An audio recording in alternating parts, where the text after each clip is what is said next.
kenceng kali mobil. Buat overtake orang sih mesin 3000 cc nya enak banget loh. Mobil keluarga bisa ngebut begini loh. Apa kabar Formula Friends? Ketemu lagi sama gue Rainer di Formula Motor TV. MPV Premium biasanya identik dengan kemewahan dan elegan, tapi lain untuk Honda Elysion yang memiliki tampilan sporty. Nah, mobil ini diimpor langsung dari Jepang oleh Honda pada tahun 2004 awal ke Indonesia. Namun, seiring berjalan waktu, mobil ini seperti kalah saing dengan Alphard. Lantas, apa yang membuat mobil ini layak untuk dimiliki? Apakah tampilannya yang sporty sesuai dengan rasa berkendaranya? Untuk itu, mari kita coba.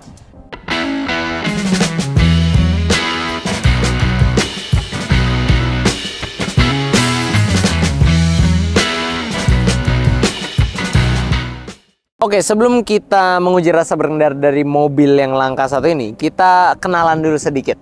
Nah, Elysion ini adalah MPV premium dari Honda, mesinnya 3000 cc V6, dan dia sebenarnya ditujukan untuk mobil yang kenyamanan.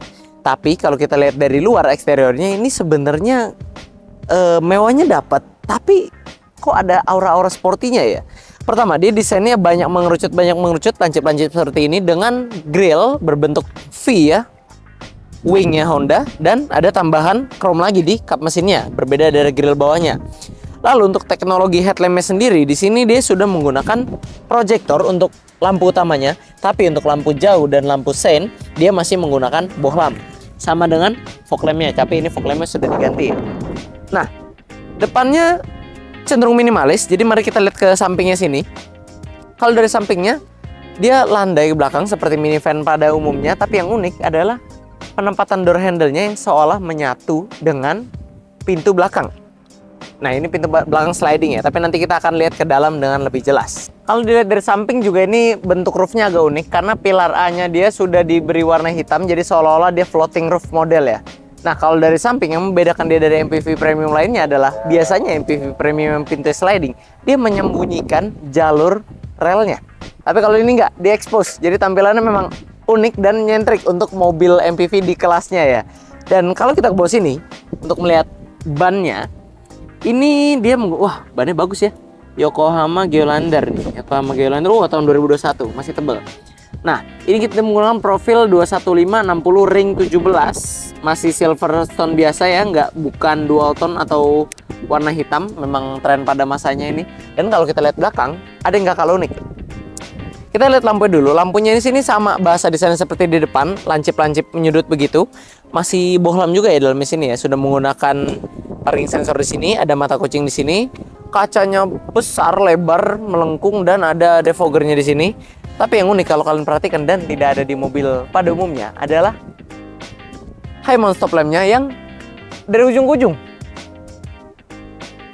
Ini high mount stop lampnya udah kayak apa ya? Kayak ambulans, tapi ambulans saya nggak selebay itu high mount stop lampnya ya. Seperti yang kalian bisa lihat, desainnya sama door depan, minimalis, lekukannya nggak banyak, tapi memang desainnya kayak lebar aja gitu mobilnya karena memang interiornya lega banget ya. Dan yang membanggakan dari sini, Elysion V6. Nah, ini mesin yang jarang ditemukan di mobil-mobil di jalan pada umumnya. Nah, kayak kalau dari eksterior segitu dulu, sekarang mending kita bahas interior. Masuk ke interiornya, pertama kali yang mencuat di kepala pasti mewah, karena ini panel LUT dari ujung ke ujung.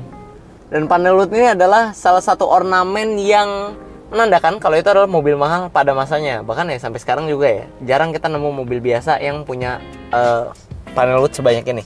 Panel LUT-nya nggak cuma di dashboard utama, tapi ada juga di tuas transmisi, di setir, dan di door trim sini, kanan kiri. Nah, tapi yang membuat mobil ini spesial dan makin terasa mahal adalah permainan kombinasi materialnya yang nggak cuma berhenti di situ aja. Tapi setir sini sudah dibalut kulit, jok ini juga sudah dibalut kulit, ada armrestnya sebelah sini, dan nggak cuma kulit atau soft touch di door trim sini, tapi bagian atas sini itu ada bahan bludru. Ini yang membuat, nah ini bahan bludru ini masih bersih loh, masih bersih. Ini membuat mobil ini terasa premium. Tapi yang buat heboh lagi, nggak cuma di sini bludru, tapi sampai atas sini juga. Plafonnya ini bludru lembut sekali sampai ke ininya juga loh. Ya ampun. Memang kalau mobil mewah ya, Jepang kalau bikin mobil yang mewah bener-bener ditujukan mewah, dia nggak tanggung-tanggung. Nah, seperti mobil MPV lainnya, dia juga punya banyak kompartemen. Di sini ada satu, di sini ada satu, di sini ada satu, di sini ada satu, dan di sini ada lagi laci yang cukup unik sistem pembukaannya. Cup holder sini ini bisa dilipat ya untuk mempermudah akses ke belakang. Ada lagi di sini juga, banyak lah. Ada juga di sini, dan ada tempat penyimpanan kacamata di sini. Untuk rasa berkendara kita akan bahas lebih lanjut, tapi sekarang kita pindah ke belakang dulu. Masuk, udah ditutup pintu elektrik. Kita masih dapat armrest di baris 2 ini, dan materialnya tidak ada disunat-sunat ya. Jadi jok masih kulit, di sini masih soft touch, masih dapat panel wood di sini, dan masih bahan bludrunya juga ketemu sama kita di sini. Nah, di sini lampu, dan kita dapat roof monitornya untuk sini serta pengaturan AC. Dan yang terutama di sini adalah lega banget, kalian bisa lihat legroom. Orang dewasa bisa selonjoran, kaki bisa masuk kolong jok depan. Dan ini kalau kalian nggak cuma berdua duduknya ya bisa dilipat sini jadi cup holder sebelah sini. Tapi kalau nggak ya masih bisa jadi untuk penumpang ketiga sini yang masih dapat armrest. Lubang AC di sini ya untuk penumpang baris 2 ya. Ya kalau baris 2 sini sih nggak ada fitur yang lebih-lebih lagi. Ada tempat video input dan power outlet di situ yang kami kurang tahu gunanya untuk apa. Ini buat main PS kayaknya bisa nih buat video input main PS. Ya tapi highlight utamanya sih memang kelegaannya yang di sini ya. Leganya bukan main loh. Ini kalau buat pulang kampung, mudik, ini nyaman banget yang duduk baris 2 sini. Tapi yang baris 3 kalau kami lihat dari sini sih kayak nggak kalah nyaman karena lega juga. Dan yang terpenting itu aksesnya mudah. Yuk kita kasih lihat.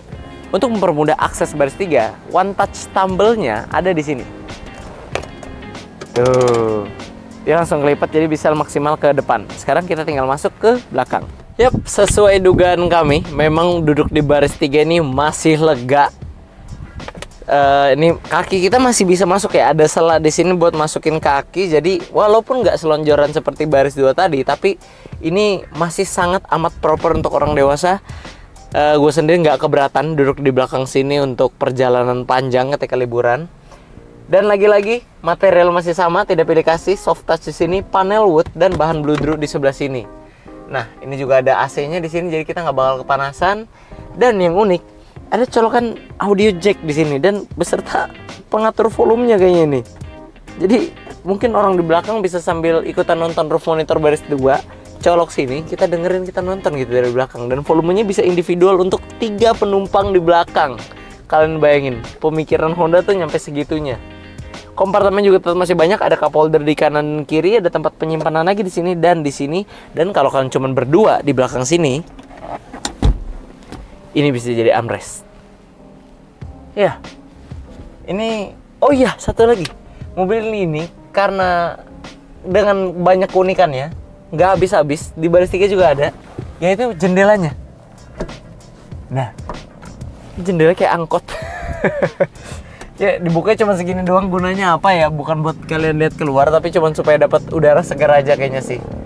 Ya setidaknya ada lah ya, kalau kalian lagi mudik atau apa mau ikut dapat udara sejuk gitu kan, tetap bisa buka. Ya overall memang highlightnya di sini kalau sebelum kita nyalain mobilnya, lega dan nyaman duduk sini untuk orang dewasa di semua barisnya. Jadi memang untuk mengakomodir 8 orang itu bisa banget di sini. Dan ya kayaknya untuk kenalan overview sedikit interior dan eksterior mobil ini cukup nyampe di situ, karena kami juga sangat penasaran gimana sih rasanya bawa mobil ini. Nah, sebelum kita menguji rasa berkendaranya dari posisi berkendara, suspensi, handling dan sebagainya, kita lihat dulu fiturnya, karena ini mobil mewah zaman dulu nih. Pasti fiturnya sebenarnya banyak, tapi memang mungkin udah ada beberapa yang ketinggalan zaman dari zaman sekarang. Nah, kalau nyalain di sini memang belum start stop engine, masih kunci colok, tapi dia sudah kanan kirinya power sliding door, ada tombolnya di sebelah sini, dan ada electric retract mirror juga di tombol di sebelah sini. Untuk power window-nya semuanya sudah all auto ya, jadi udah nggak ada lagi yang tidak otomatis. Setirnya cantik, mewah dengan panel wood dan dibalut kulit. Ada juga audio steering switch sebelah sini dan ada cruise control di sebelah kanan. Kalau di bawah sini Bluetooth button seperti di mobil Suzuki dan ada tombol voice command juga. Ke depan ini yang paling canggih pada masanya, dia membuat seolah-olah odometer dan head unit itu bersatu. Jadi ini kayak mobil zaman sekarang ya, kalau kalian tahu ya. Jadi kan banyak tuh mobil konsep zaman sekarang yang seolah-olah odometer dan head unit bersatu. Nah ini pada masanya 2006 nih udah begini. Kalian bisa bayangin orang zaman dulu ngeliat ini semodern apa. Sekarang aja masih ada beberapa mobil yang nggak begini gitu loh, yang konsepnya baru begini tapi pas jadi nggak. Tapi kalau ini udah dari dulu seolah menyatu, jadi memang ini modern banget lah pada masanya. Dan yang keren dari odometernya adalah dia seperti ada 3D gitu ya. Jadi kayak di belakang odometernya itu nggak tahu kelihatan apa nggak dari stock sheet nanti, dia ada kayak cahaya biru yang kalau kalian lihat dari sisi mana tuh kayak seolah-olah 3D karena dia ada di belakang layar MID. Tapi kalau kalian pertanyakan kenapa? Karena sumber layar cahaya biru itu dari atas sini. Jadi memang Honda sengaja taruh cahaya biru situ supaya seolah 3D efeknya, dan itu keren banget. Nah lanjut ke tengah sini, head unitnya posisi agak dalam, tapi memang kita kendalikan dari tombol controller di sebelah sini yang bahasanya masih full Jepang. Kalau kalian tahu artinya boleh tulis kolom komentar, karena kami jujur nggak paham. Kami harus pakai Google Translate kalau mau. Dan ada juga di sini tombol banyak ya. Kalau AC sih digital di sini dan dual zone. Lalu dia juga ada tuas lampu di sini uniknya. Tuas lampu ini ATS untuk kalau kita ketemu salju, yang fitur yang kita nggak akan gunakan di Indonesia. Nah, lalu apalagi? Oh iya, joknya juga sudah full kulit, captain seat dan elektrik untuk penumpang sini ya, pengendara. Captain seat itu nyampe belakang baris 3, dan ini ada cup holder juga tengah sini yang bisa kita lipat kalau kita mau mempermudah akses ke baris belakang. Nah, head unitnya juga hampir ketinggalan. Headlampnya ini hampir ketinggalan, dia sudah auto. Jadi kalau kita nggak mau pusing ya masukin auto. Kalau lagi terang siang bolong begini dia mati, kalau sudah mulai gelap dia akan nyala. Apalagi ya? Oh iya, nah dia juga punya fitur masukin kaset. kaset dan di bawah sini ada apa nih? Ada hard disk ya, HDD, dan ada apa ini? Bahkan saking Gen Z-nya sekarang gue nggak tahu itu apa. Pokoknya tempat jadul lah, yang teknologi zaman dulu. Kalau sekarang mungkin nggak kepake. Itu untuk fitur hiburannya. Jadi cukup lengkap dan memang cukup canggih pada zamannya lah ya. Kalau sekarang sih mungkin udah ada beberapa yang ketinggalan, tapi harap maklum karena mobilnya juga sudah mau berusia 20 tahun sekarang.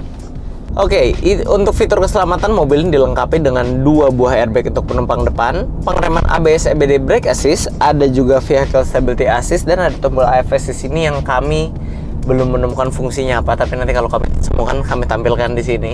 Lalu dia juga sudah punya parking sensor dan ISOFIX. Ya, kalau menurut kami memang untuk mobil mewah pada masanya fitur ini terbilang biasa saja. Tapi memang zaman dulu itu mobil belum mengungguli 2 hal. 1, irit-iritan, 2, keselamatan. Jadi selain yang kami sebutkan tadi, ada 1 fitur keselamatan lagi yang dimiliki mobil ini adalah doa. Jadi setiap kalian sebelum berkendara, kalian berdoalah supaya tidak celaka, karena cuman punya 2 buah airbag mobil ini.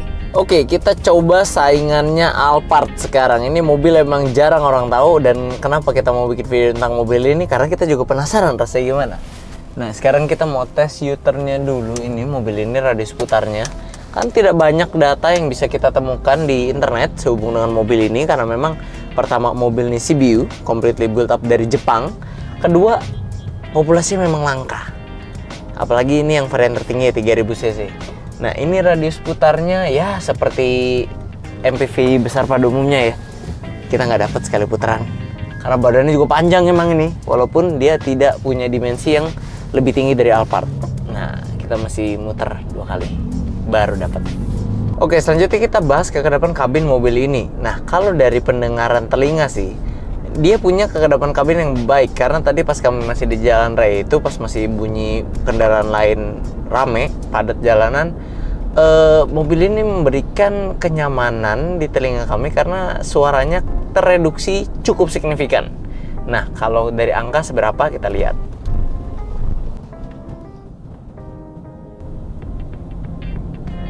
Oke, angkanya segitu ya, 55. Nah, kalau suara mesin sendiri sih memang walaupun dia mesinnya cc-nya besar, tapi memang ini bunyinya halus. Jadi ya mungkin karena kita belum injek gas juga ya yang bener-bener ngeraung dia. Tapi kalau kita jalan posisi kecepatan 40 aja, itu mesinnya halus banget gitu loh, dan tarikannya lembut. Jadi kalau nggak ada road noise atau engine noise gitu yang masuk ke dalam kalau kita kecepatan pelan. Tapi kalau kencang kita juga belum coba sih. Tapi kalau dari kendaraan luar itu tereduksinya cukup signifikan. Jadi memang secara kekedapan kabin ada harga ada barang, dan ini memang mobil mewah pada masanya. Jadi nggak heran kalau dia punya kekedapan kabin yang sangat baik. Berlanjut ke posisi berkendara. Posisi berkendara sebenarnya udah jelas nyaman, gak usah kalian pertanyakan lagi. Mobil yang MPV premium gini didesain untuk kalian tidak cepat pegal ketika kalian duduk lama di sini, perjalanan jauh, perjalanan panjang. Nah, tapi yang gue mau highlight adalah yang membedakan mobil ini dari Alphard, karena Alphard adalah salah satu MPV premium yang paling terkenal atau paling umum di Indonesia ya. Dia posisinya itu lebih membuat kita seperti atau tidak merasa seperti driver gitu. Kalau kita bawa Alphard itu cocoknya di Indo punya Alphard pasti punya supir ya, karena kalau enggak kayak bawa minibus. Nah kalau ini tuh enggak. Ini seperti kita memang pengendara yang pemilik mobil ini gitu. Jadi gimana bahasanya ya?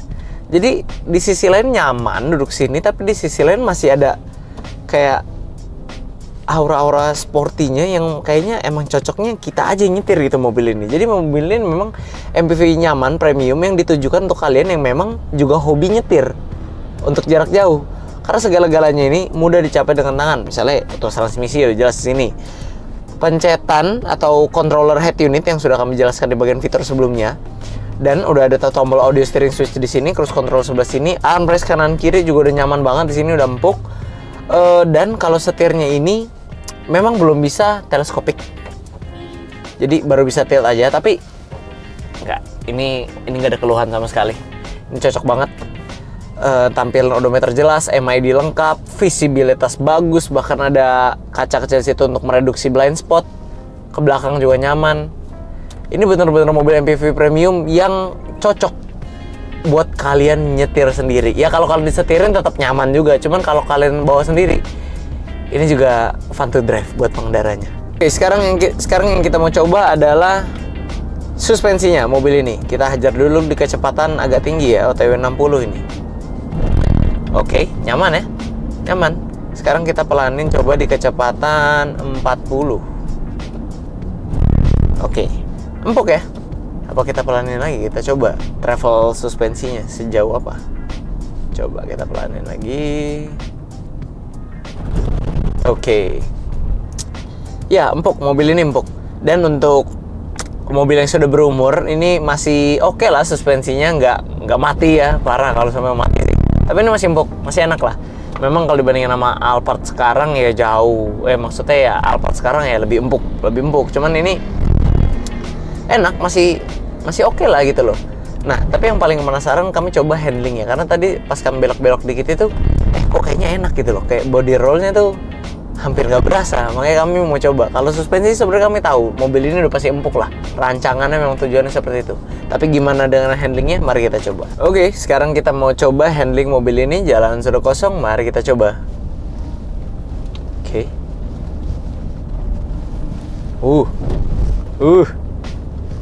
Mobilnya tuh kalau kita zigzag begini ya, limbung sih masih ada mobilnya, tapi body rollnya itu loh. Jadi kalau kita berasa mobilnya agak limbung sedikit untuk mobil MPV ini, tapi body rollnya sama sekali atau bahkan bisa dibilang hampir tidak terasa. Ini mobil MPV loh, dan dia ground clearance-nya cukup tinggi.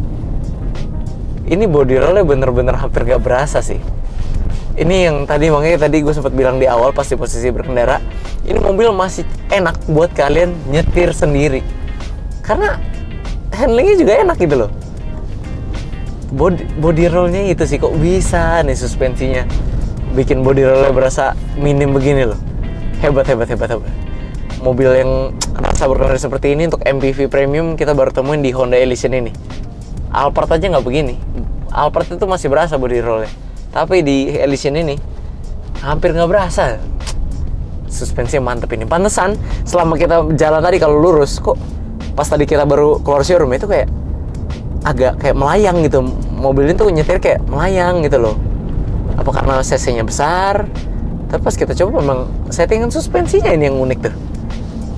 Padahal nih jok bukan yang semi bucket seat juga loh. Tapi mantap, handlingnya mantap banget. Honda Elysion ini dibekali dengan kapasitas mesin 3000 cc V6 SOHC iVTEC berkode J30A dengan teknologi VCM, di mana mesin ini mampu mengeluarkan tenaga hingga 246 HP pada putaran 6000 rpm dan torsi maksimal hingga 309 Nm pada putaran 5000 RPM.